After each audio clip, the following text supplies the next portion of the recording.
Hello, friends.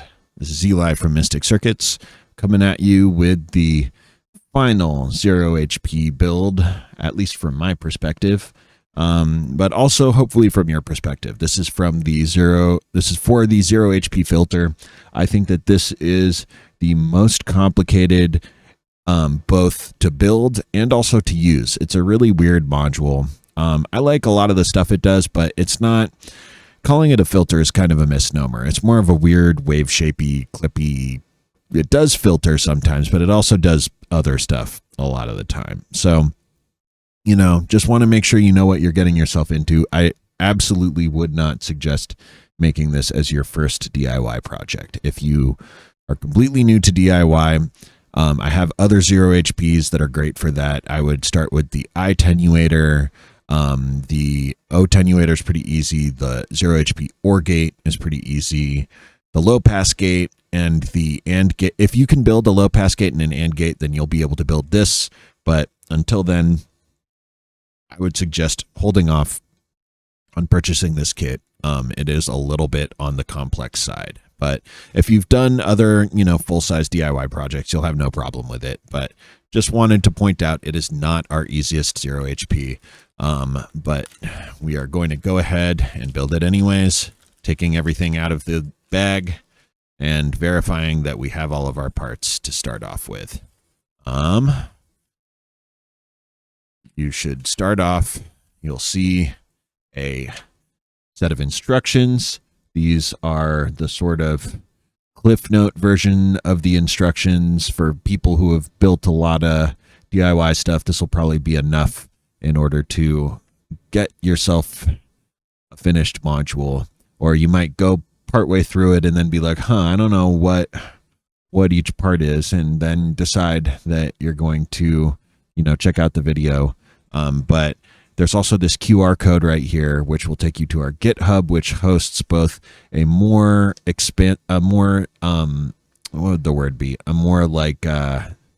comprehensive step-by-step instruction build documentation that's written out with lots of pictures and stuff like that. You might consider keeping that open while watching the video, reading it first, whatever way. If you're at all unsure about something in this video, you can check there or vice versa.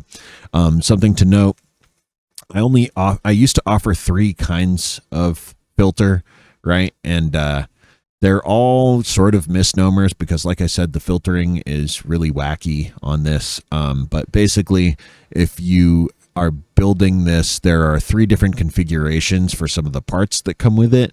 And we're going to be building the low pass filter, but there's a section where you can choose which of these A and B components have either a resistor or a capacitor in them, which will determine the type of filter topology that you'll end up with. And I will go ahead and go over all the options at the time, but we will be building the low pass filter today. So we're going to start off looking at our passive components. You can see here a bunch of resistors and some capacitors, and mostly what I would check and make sure about is that you have the right number in each place. You don't have to check all of the capacitor and resistor values. That I think if they're on the page, they should be correct.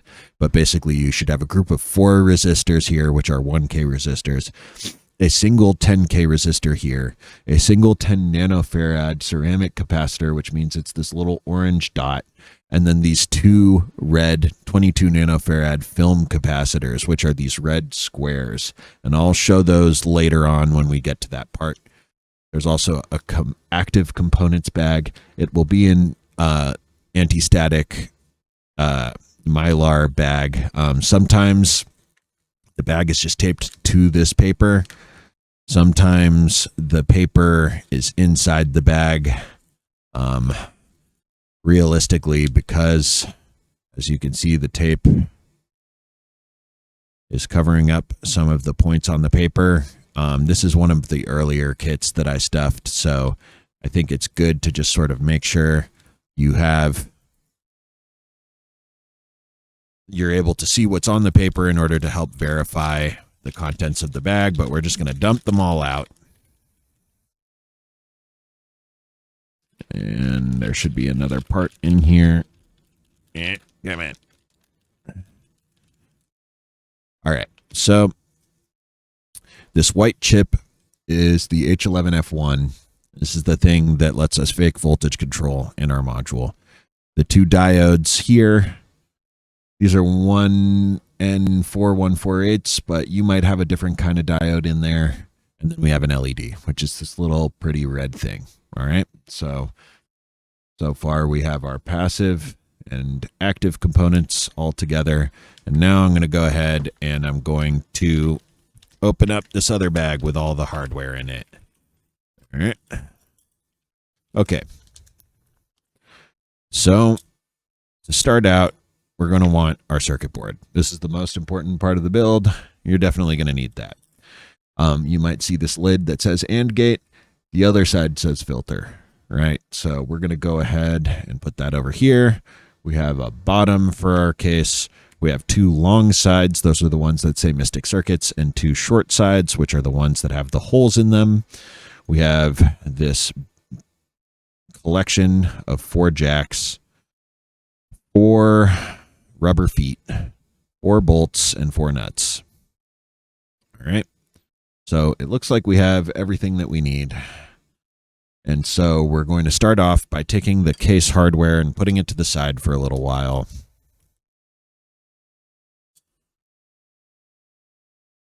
And we're going to focus first on the passive components, because those are sort of the easiest to work with and identify. All right, I apologize if that was a little Blair Witch, but all right, we're going to take this paper with the active pieces, put it to the side for now. Gosh, these...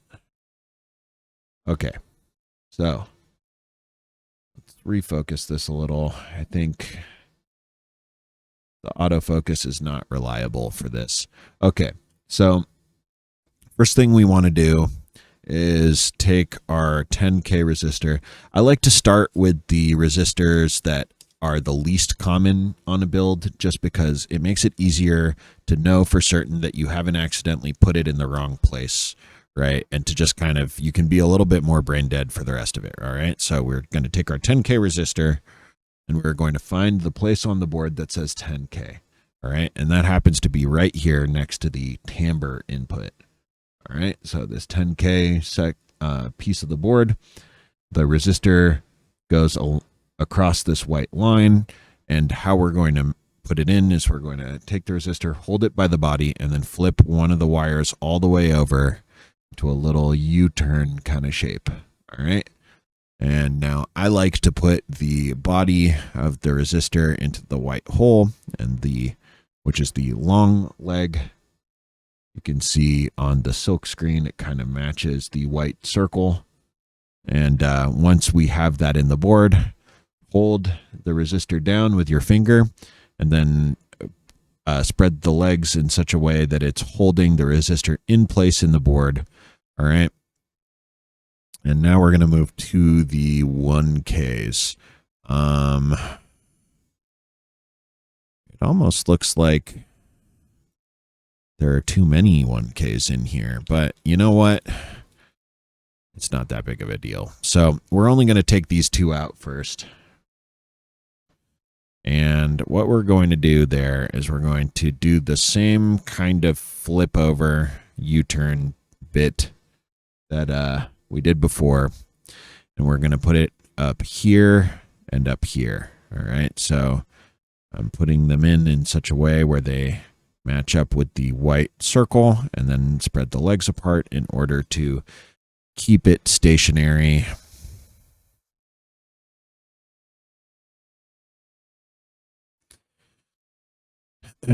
Now, the other 1Ks can end up being a part of the A and B section below, so we're going to keep those to the side for later. Your version of this kit might only have 3 1Ks. But that's all right. I think at this stage, honestly, we have enough space that I think we can manage another part, don't you? We're going to take our 10 nanofarad capacitor and we're going to put it in this little oval that says 10 nanofarad underneath it. All right, so go ahead and put it in there. pulled the legs out.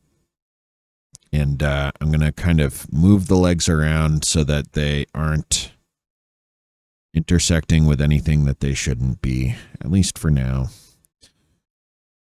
Maybe move these aside, and then I could possibly do something like this. And I just cut my nails, so it's kind of harder to move these things around. But that should be pretty good. All right, something like that. What we're going to do now is flip this over, make sure that your board looks something like this. And if everything looks good, we're going to go ahead and start soldering. So first thing we do, as always, is tin the tip. If you feel like you could use a refresher on how to solder, I have a link in the description below.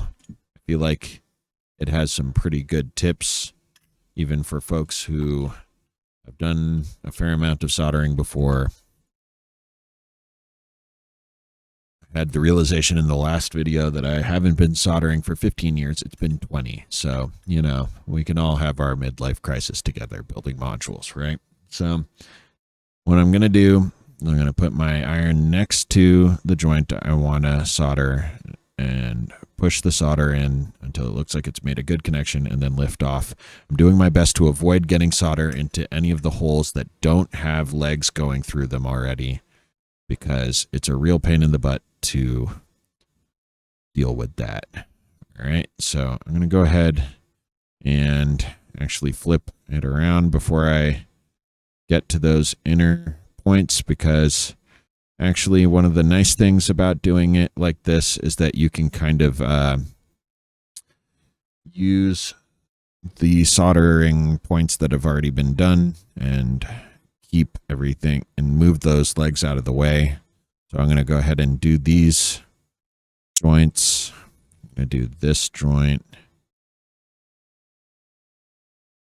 because once you have one leg soldered on a component, it's going to stay put as long as the joint is actually good. All right, so wait a second or two before you do this, but I'm going to move these legs out of the way so I get nice access to that one. And I might even bend it a little further away from those pins. That makes me a little nervous getting some solder somewhere it's not supposed to go.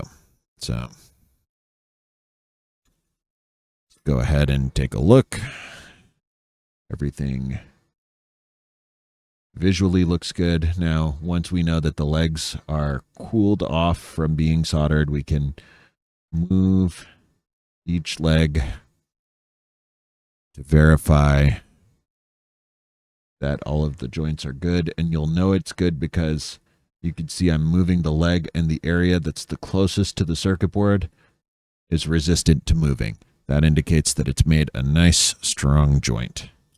Now I'm going to take my wire cutters and cut these legs off. And the goal for cutting the legs is to try and come in towards the center of the leg from the outside. You want your wire cutters to get as close to the circuit board as possible without digging up the pads of the joints that you just made. And the other thing you're trying to avoid, you don't want to be like gripping the leg and pulling away from the board. You want the sharpness of the cutters to be coming in from the sides and removing the leg. This is kind of a large blob of solder. I'm just going to get rid of some of the excess. Okay, so this is what your board should look like now. Oh, it appears we have a bad joint. I'm going to do my best to show this to you. So sometimes when you cut away the lid, the sort of like little cap of solder that you've put on your board, it turns out that underneath that cap, the connection hasn't actually been made. You see how that little hole with the wire poking through is actually not filled with solder, that's something we're going to want to fix. So I'm going to go ahead and really quickly take my iron. I'm going to tin it first because it's been sitting there for a minute or two. I'm going to place it next to that point and just kind of let her rip with the solder.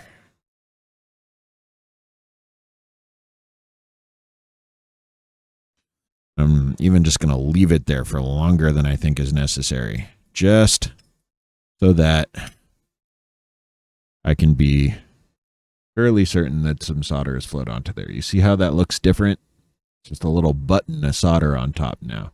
If you're really concerned about it, I mean, you could solder it from the top. I think that's unnecessary at this point. Just make sure that all of the points that you just cut off have solder still on them after you've done the cut. All right. So next, I'm going to leave these A and B passives to the last moment so that the soldering is the same for the rest of the unit. Let's start out next with the LED and the diodes. And if you've watched any of the other videos, you will know LEDs have a direction that they need to go in. If you do them backwards, your build will not work. Basically, this little, the legs being different lengths is made to indicate the direction for you. If you want to do this correctly, you will put the short leg going towards the bottom of the board where this minus is, and the minus indicates that it's the most negative direction flow of voltage. That's where we want our cathode to be pointing. All right. So again, short leg going towards the minus on the board. If you need to go back and double check that that just worked correctly for you, then go ahead. The video will still be there when you get back. So now we're going to solder in these two diodes that are labeled 1N4148. You'll probably have these red diodes, but there might be a black one. Either way, there's going to be this little line on one side of the diode. That line indicates the cathode for this. And you can see here, it's also a piece of red tape. The red tape, the line, they all indicate that the cathode is on this side of the diode, right? And you can see on our silk screen on the board, there's also a line on one side of the square that indicates where the diode is supposed to go. So we're going to bend these ones differently than the others because we want them to lay flat against the board instead of straight up. So what you do is you hold the body and then you bend both legs in the same direction so that it makes a little U, but with the body in the middle of the U instead of on one side. And that sort of is going to look like a staple once you're done with it, right? So we can see the line, the cathode is still on this side. We're going to line that line up with the line on the circuit board. And both of these cathodes are facing to the right of the circuit board. And you'll know that your right is the same as my right if you can read the text. It's a good idea when building these to make sure that you're looking at things in the same direction as I am. It's just going to avoid confusion, all right? So I bent this diode into a staple. Now I'm putting it in this other footprint down here, all right?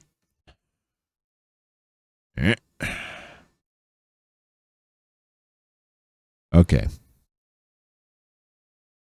So now we have both diodes in place, and both lines are oriented to the sides of each of the squares that have the line on them. If you're at all unsure about this, here, I'm going to make it even closer. If you're still at all unsure about this, if you are confused, if you feel like you might have done this wrong, go back and watch this part of the video again. Make absolutely sure that all of these are going in the correct direction, because if you don't, your build will not work. And again, with the text at this side, the short leg of the LED is going down towards this minus sign, towards the square where we're eventually going to put the chip. And both of the black stripes on these diodes are facing to the right towards the in-out part of the board. All right, so pause it here if you need to. Once you've verified that everything is correct, we're going to flip this board over and we're going to solder things. And I think we can actually probably get away with soldering without moving these legs around. So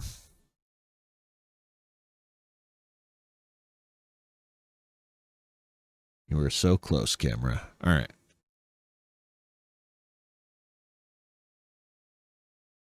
There's a little bit of delay from my camera to my monitor, so sometimes I overshoot the focus. Okay, so tin your tip, doing this off camera to make sure that it goes correctly into my fume extractor. And now we are going to solder like we've been soldering since the beginning of time. Just put your iron next to the joint you want to solder. Place some solder against the joint.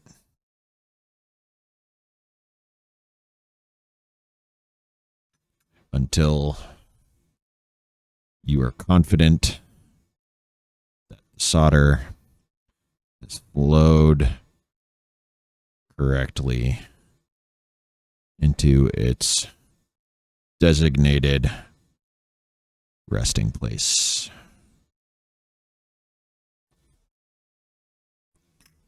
Take a quick look. Everything should be cooled off. These joints all appear to be durable. So now we're going to use our wire cutters to cut off the excess leg.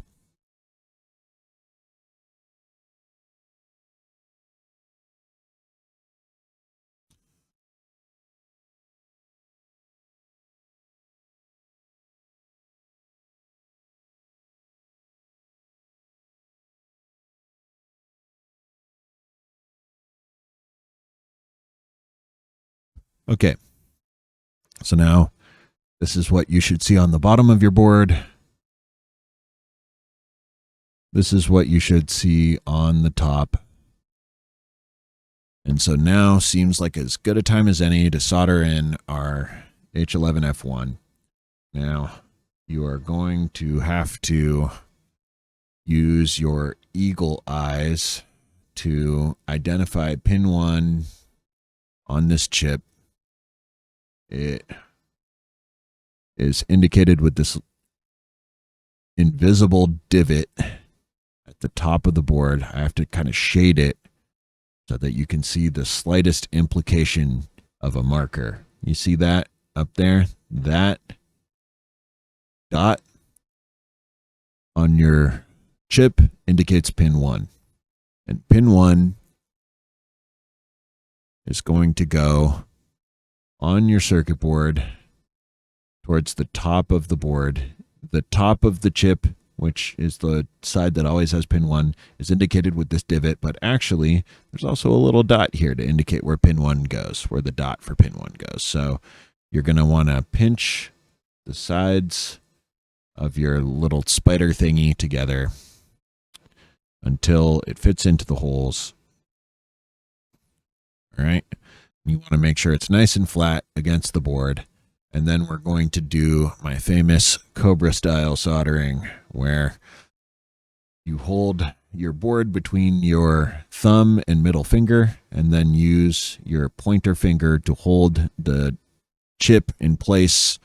This will make your hand look sort of like a claw, but no matter what the orientation of your hand, your chip should not be able to move, right? Because you're applying pressure with your pointer finger. And then what we do first is we tin our tip as well as you can. And then what we want is to have a little fish hook of solder sticking up off of our spool, right? And this, in my brain, kind of feels like a cobra coming over the top of your solder spool, right? You see how it's sticking up that way? That sort of frees up one hand from holding the solder.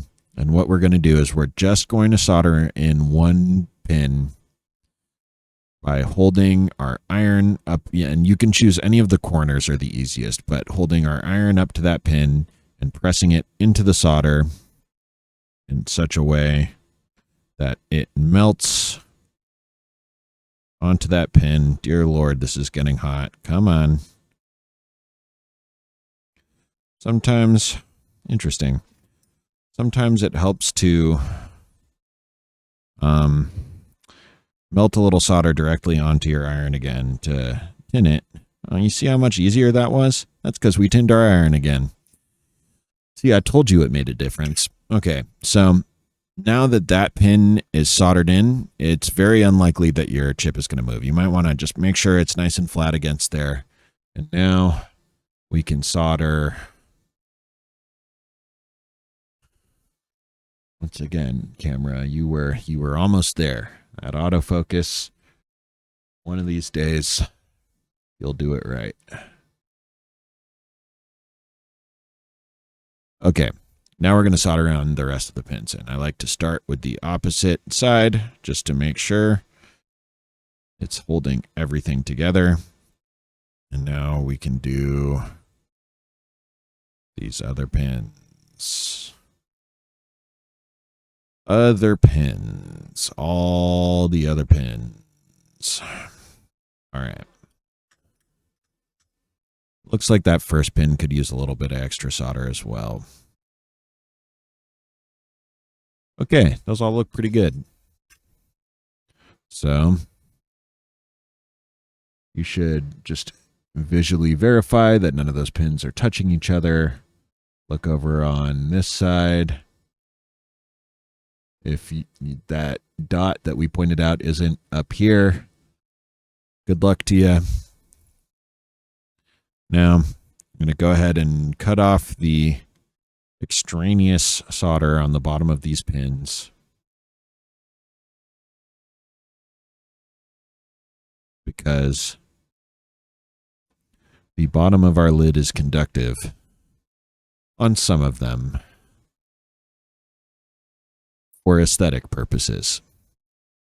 Because I thought it would be funny.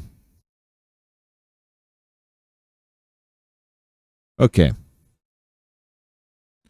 Now, all these pins are nice and flat. You can see from the bottom profile of our board, none of the solder is really sticking up very much. At this point, it's a good idea for you to decide whether or not you want a band pass, a low pass, or a high pass filter. All right. I'm going to start out with the band pass and the high pass filters because they're the easiest to show, and because we're going to end with the low pass, which is what we're going to end up building. Basically, the high pass filter is the kind of grittiest of the three. It obviously only lets through high frequencies when operating correctly as a filter, which is not all the time, but it sort of attenuates the signal while letting through high frequencies. It's an interesting way to do it. So in order to build the high pass filter, what you're going to want is to put a film cap in A, right? And then leave B with nothing in it. So just put your film cap in A, B has nothing in it. If you want to do the band pass, which I find to be the softest and most subtle, it's actually the most similar to the Vactrol LPG in my opinion. But it has, the timbre circuit has like the least effect on the band pass. Put a film cap into both A and B. Again, this is the softest of the three filter topologies.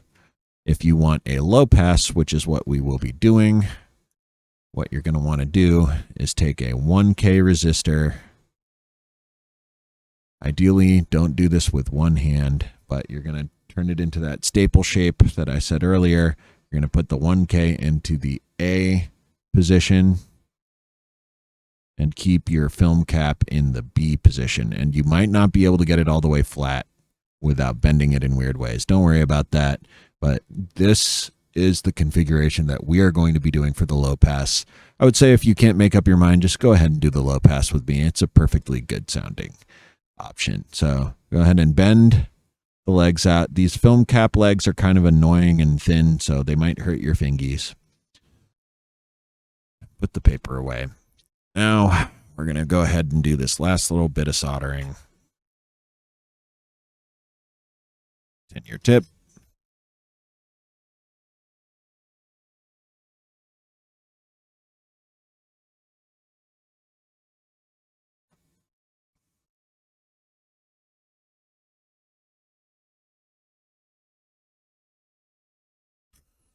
Okay. Now, all of these look fine. I'm going to go ahead and cut off the excess leg.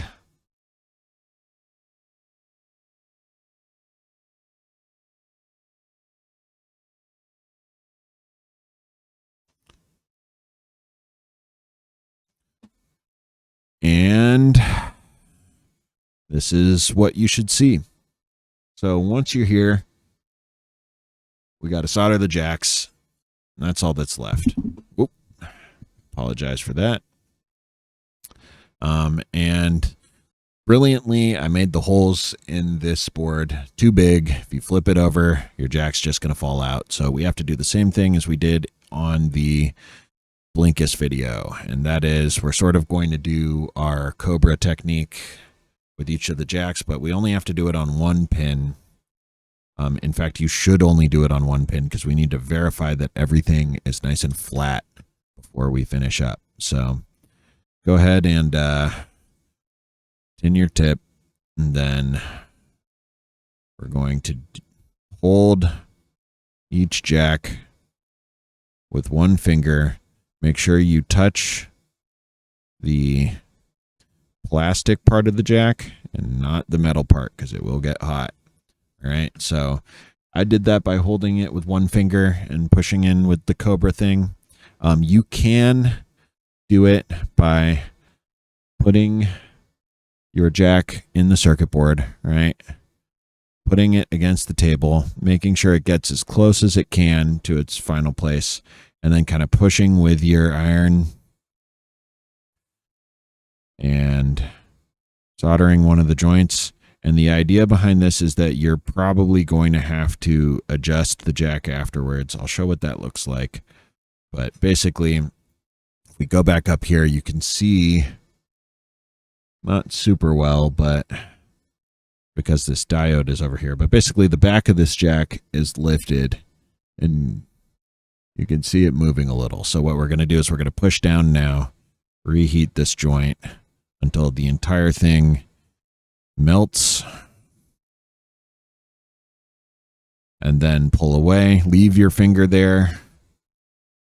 Obviously, don't burn yourself, but touching the plastic part should help with that. This entire thing in the middle is going to be hot. Let's go ahead and just do that for the last two, just so I can show you a couple different ways of doing this. Right. It's kind of awkward to get it on the table once they're like that, but we just go ahead and solder these two pins. I'm gently applying downward pressure with my soldering iron to help get the jack as close as I can to its final position.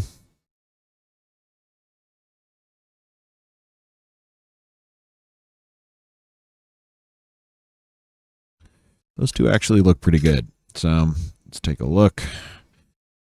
I don't see any gaps underneath this jack or this jack, so it seems like we lucked out there. But if you do see those gaps, heat up that pin, press down on the plastic, use the claw method or whatever, but you can use your claw, push down on this plastic, heat up this pin until the solder becomes completely liquid, and then release, and you should be able to finish up from there. So now what we're going to do is we are going to solder the rest of these pins now that we're sure that our jacks are nice and flat.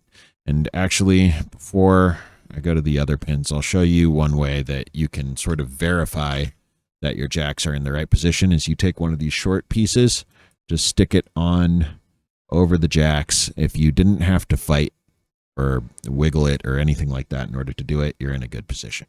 All right. So solder these other two pins. Very nice.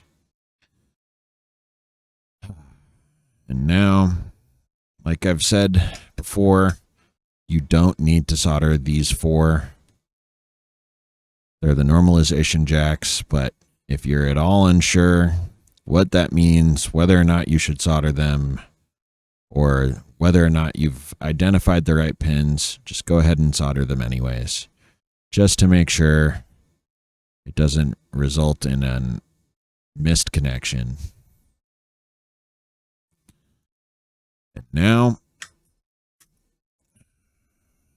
we can see that all of these pins are filled nicely with solder. We can't see any of the holes.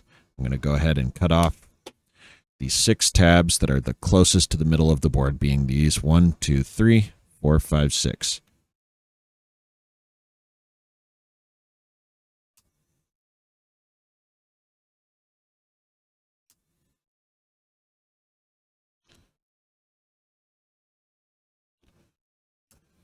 All right. There you go.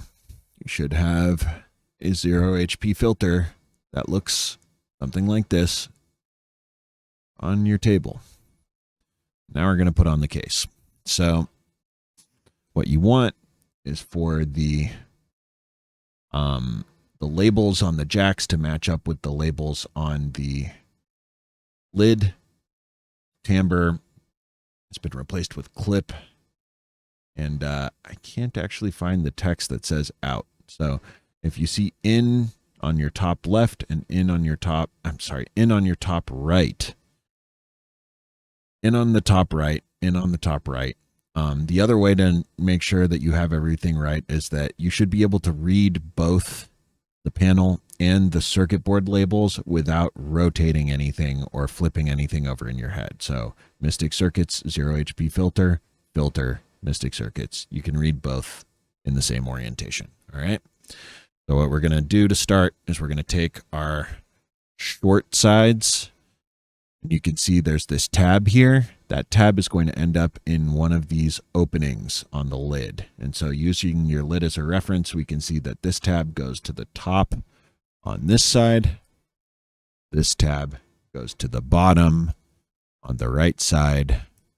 And then we're going to take the lid and try to gently guide those tabs into the right holes. Right? Now, if you did everything correctly, you should see something that looks like this. For some reason, this one's wiggly. They're all slightly different, I guess, but you want to verify that your LED right here is going into this little window before proceeding, because if you put everything together upside down, then it'll be very confusing. You might have a working module that doesn't seem to be working because all the labels are wrong. All right. So now I like to have Mystic Circuits be facing the top. I go ahead and I put that in. You might feel the pieces kind of come together like a little puzzle piece. Go to the other side, Mystic Circuits towards the top. Put that in. All right, now everything is nice and stable, fitting together like a puzzle. And we're going to want to make sure that our holes are lining up with our tabs. And what I do on these cases is I start out with one side, I get 2 of them together on one side, and then I kind of wiggle the case around until the other side is also together. You'll see it all come together into this box, right? Everything's looking groovy. So we're going to go ahead and start with the panel hardware. Stick a screw through one of the corners, all the way through. You'll see it on the other side. If that isn't as easy as it was for me, you can take your screwdriver, screw it the rest of the distance through. Don't tighten it down all the way, but just enough that it's able to stick through. You can stick the rubber foot on. You should see a little cavity in there. That's where we will put our nut. And then you're going to put your finger over the nut so it doesn't fall out when you flip over and tighten that screw. And you might have to push down or to the side on the nut, wiggle it around a little bit so that the bolt threading mates with the nut.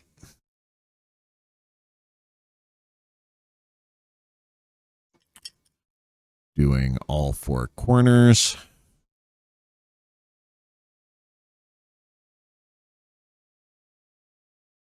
Until everything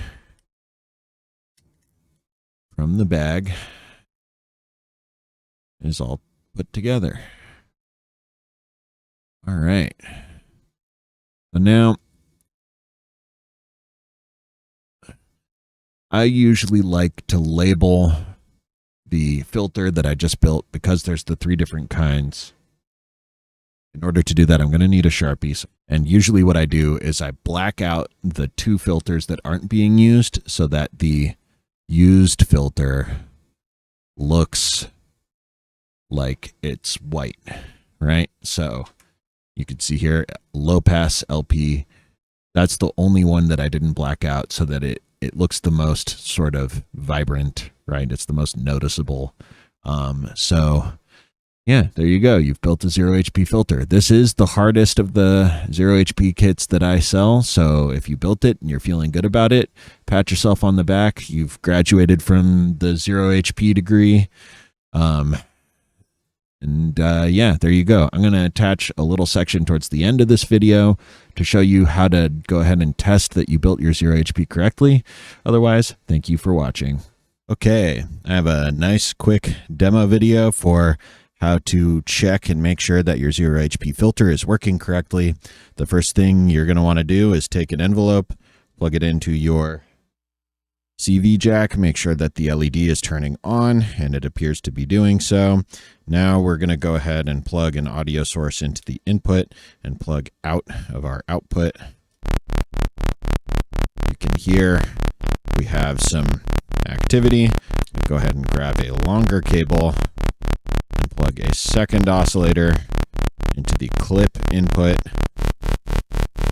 It's very subtle, but you should be able to hear it, right? And yeah, everything appears to be working fine. There you go. Your 0 HP filter is hopefully working out nicely for you. If you have any problems with this one, again, it is the hardest 0 HP to build. If things don't seem to be working, go ahead and shoot me a message and we'll hopefully get you sorted out.